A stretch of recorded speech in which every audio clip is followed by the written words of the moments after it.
When I first saw the doll, it was nestled in a dusty corner of an antique shop. Its porcelain face was flawless, with rosy cheeks and piercing blue eyes that seemed almost lifelike. I don't usually go for dolls, but there was something about this one.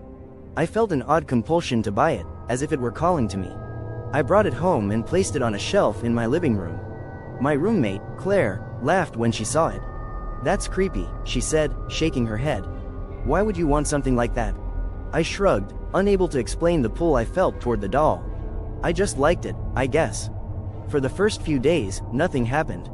The doll sat quietly on its shelf, watching us with its glassy eyes. But then strange things began to occur. At first, it was small, easily dismissible events. I would find the doll in different positions than I had left it, its head turned slightly or its arm raised as if waving. Claire blamed me for moving it to freak her out, but I swore I hadn't touched it. One night, I woke up to the sound of faint giggling. I thought it was a dream until I heard it again, closer this time. I sat up in bed, my heart pounding, and listened. The house was silent except for the soft creaking of the floorboards.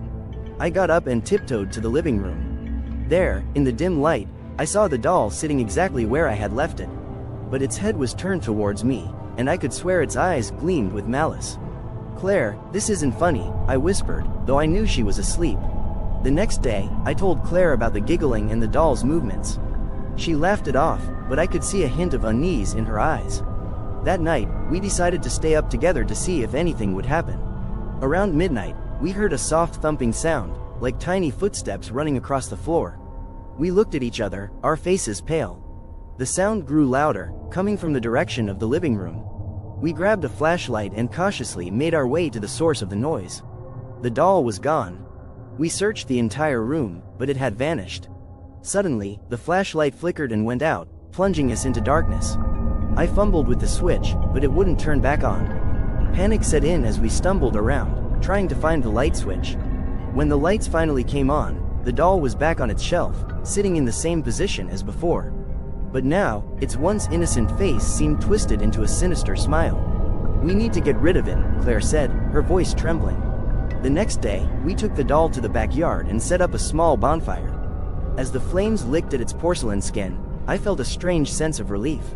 But as the fire consumed it, we heard a high-pitched scream, not from the doll, but from all around us, as if the very air were shrieking in agony. We backed away, terrified, as the fire burned itself out. That night, I dreamed of the doll. It stood at the foot of my bed, its eyes glowing in the darkness. "You can't get rid of me," it whispered, its voice like nails on a chalkboard. "I'll always come back."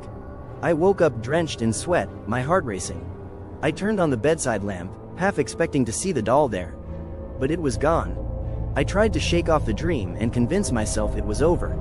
A week passed without incident, and we began to relax.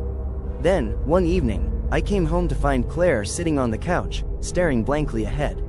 The doll was in her lap, its head resting against her shoulder. Her eyes were wide with terror, and she was muttering incoherently. "Claire?" I called out, but she didn't respond. I approached her cautiously and reached out to touch her arm. She snapped out of her trance and screamed, flinging the doll across the room. "We have to leave," she said, her voice frantic. "We have to get out of here." We packed our things and left that night, moving into a small apartment on the other side of town. For a while, things were quiet. We thought we had escaped whatever malevolent force had possessed the doll. But then, a few months later, a package arrived at our doorstep. There was no return address. I opened it, my hands trembling, and inside was the doll, its porcelain face cracked but its eyes still gleaming with that same malevolent intensity. A note accompanied it, written in a childish scrawl, "You can't escape me." From that moment on, no matter where we went, the doll would always find us. It appeared in closets, under beds, in the backseat of our car. We lived in constant fear, knowing we could never truly rid ourselves of it. Now, as I sit here writing this, the doll is watching me from the corner of the room.